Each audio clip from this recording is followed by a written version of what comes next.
Pernah nggak kamu merasa ibadah itu berat? Atau niat untuk berubah sering patah di tengah jalan? Padahal, kuncinya bukan seberapa banyak yang kita lakukan, tapi seberapa konsisten kita menjaga kebiasaan kecil. Islam sudah kasih kita panduan lewat 5 kebiasaan sederhana, tapi luar biasa dampaknya kalau dijalani. Yuk, kita bahas satu persatu. Bicara soal kebiasaan baik dalam Islam, pondasi yang paling utama adalah istiqomah dalam menjalankan ibadah wajib. Sholat 5 waktu, puasa, zakat, semuanya bukan sekadar rutinitas, tapi sebuah latihan konsistensi. Rasulullah Shallallahu Alaihi Wasallam pernah mengajarkan bahwa amalan yang paling Allah cintai adalah yang dilakukan terus-menerus, walau sedikit.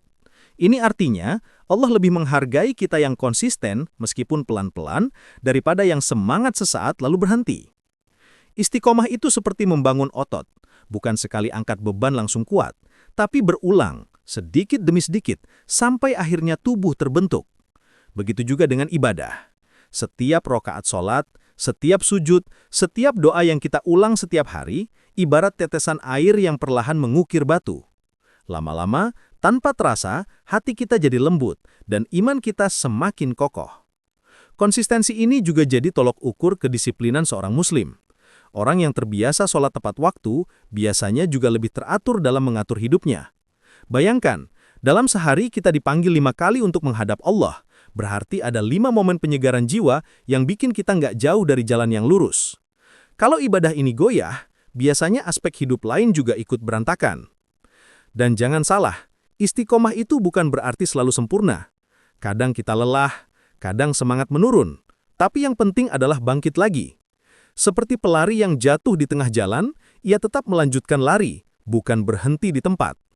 Allah lebih melihat usaha hati kita untuk terus kembali, daripada terjebak dalam rasa malas atau putus asa. Karena itulah, istiqomah dalam ibadah wajib adalah fondasi segala kebiasaan baik lainnya. Dari sinilah semua hal bermula. Zikir, amal soleh, ilmu, bahkan menjaga kebersihan.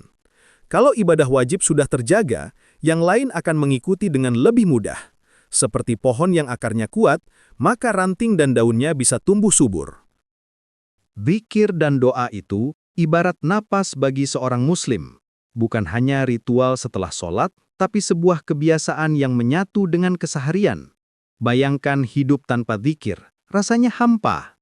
Tapi ketika lisan kita terbiasa menyebut nama Allah, hati jadi lebih tenang, pikiran lebih jernih. Allah berfirman, orang-orang yang berjuang di jalan kami, pasti akan kami tunjukkan jalan-jalan kami. Quran Surat Al-Ankabut ayat 69. Artinya, dengan hati yang selalu ingat Allah, kita akan diarahkan menuju kebaikan. Dzikir itu bukan sekadar lafaz di lisan. Ia seperti alarm yang selalu mengingatkan kita akan tujuan hidup. Saat hati resah, kalimat subhanallah, alhamdulillah, Allahu Akbar bisa menenangkan. Saat hati gelap oleh amarah, mengucap astaghfirullah membuat dada terasa lapang. Bahkan doa yang sederhana seperti ya Allah, mudahkanlah urusanku hari ini, bisa jadi penguat langkah sepanjang hari. Kalau kita biasakan zikir di pagi hari, itu seperti menyiapkan bekal energi batin sebelum beraktivitas. Sedangkan zikir soleh jadi cara menutup hari dengan syukur. Sama seperti tubuh butuh makanan, hati juga butuh asupan. Zikir dan doa inilah yang mengisi hati kita dengan kekuatan rohani. Tanpa itu, hidup terasa berat dan mudah goyah. Yang indah dari doa adalah kita bisa mengucapkannya kapan saja, di jalan, di kendaraan, bahkan saat sedang diam. Tidak harus panjang, yang penting tulus. Allah lebih dekat dari urat leher kita, jadi tidak ada doa yang sia-sia. Bahkan kalau belum terkabul, doa itu sendiri sudah jadi ibadah dan jalan kita mendekat kepadanya. Dengan dzikir dan doa, seorang muslim belajar untuk tidak bergantung pada dunia, melainkan kepada Allah. Hati jadi lebih tenang, langkah lebih ringan, dan hidup lebih bermakna.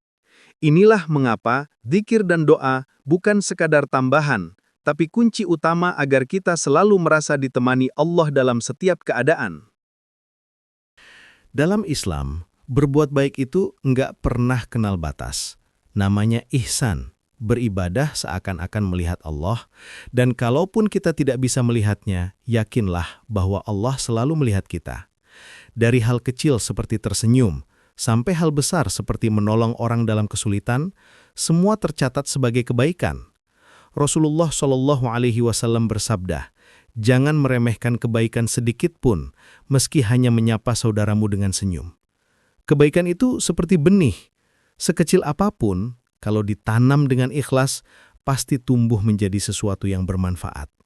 Sedekah Rp1.000 mungkin tampak sepele, tapi bisa jadi itu rezeki yang menyelamatkan orang dari lapar.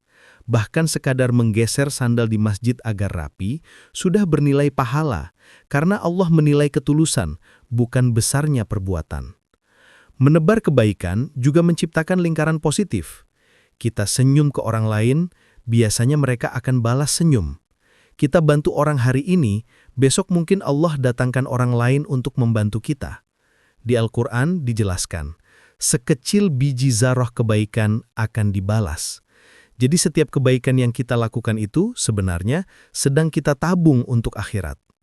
Kalau dipikir, hidup ini lebih ringan kalau kita punya kebiasaan berbuat baik. Bukan hanya buat orang lain, tapi juga buat diri sendiri. Saat kita memberi, hati terasa lapang. Saat kita membantu, kita jadi merasa berguna. Itulah yang membuat hidup lebih bermakna.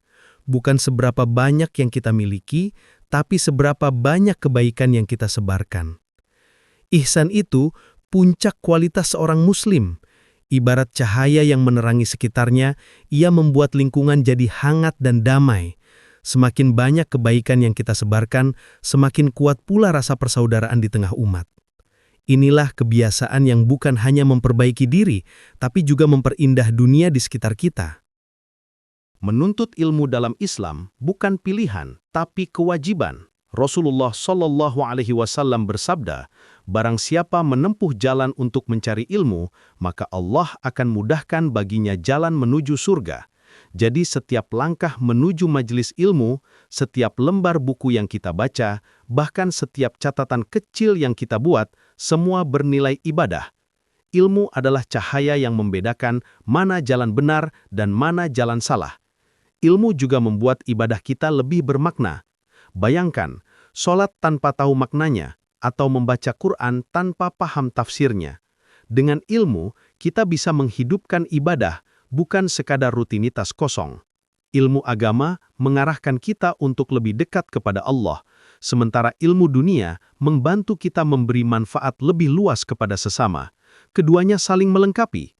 Tradisi menuntut ilmu ini juga warisan para ulama. Mereka rela berjalan jauh, menempuh ratusan kilometer hanya untuk belajar satu hadis. Ada yang sampai tidur di masjid, ada pula yang berjualan untuk biaya menulis kitab.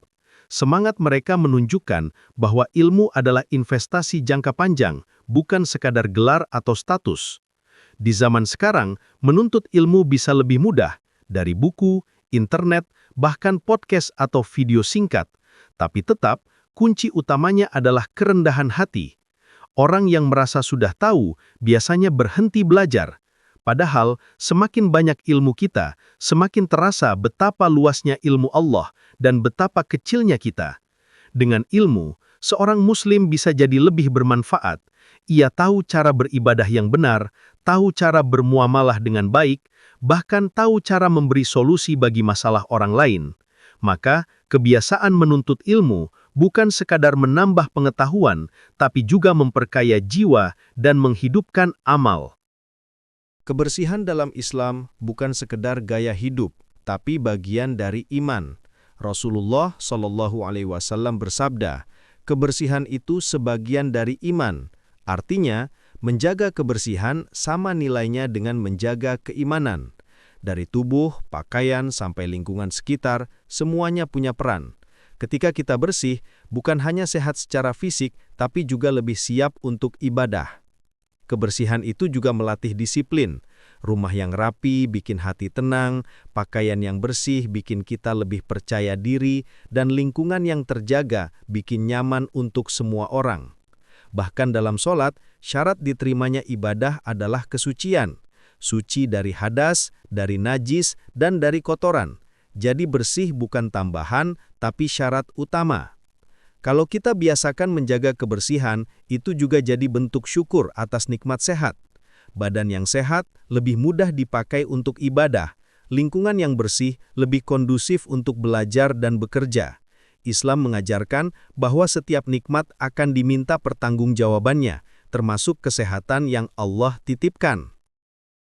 5 kebiasaan ini, istiqomah dalam ibadah, zikir dan doa, berbuat baik, menuntut ilmu, serta menjaga kebersihan, bisa jadi pondasi hidup yang kuat. Mungkin tampak sederhana, tapi kalau kita jalani dengan konsisten, hasilnya luar biasa. Seperti pohon yang tumbuh dari akar yang kokoh, hidup kita juga akan berbuah dengan kebaikan. Dan yang paling indah, setiap langkah kecil ini selalu bernilai di sisi Allah. Semoga kita bisa terus melatih diri, sedikit demi sedikit, sampai akhirnya terbiasa hidup dalam kebaikan. Kalau kamu merasa video ini bermanfaat, jangan lupa klik like, share ke teman-temanmu, dan subscribe, supaya nggak ketinggalan konten Islami berikutnya. Yuk sama-sama kita jaga 5 kebiasaan ini, biar hidup kita lebih dekat dengan Allah dan lebih bermakna setiap harinya.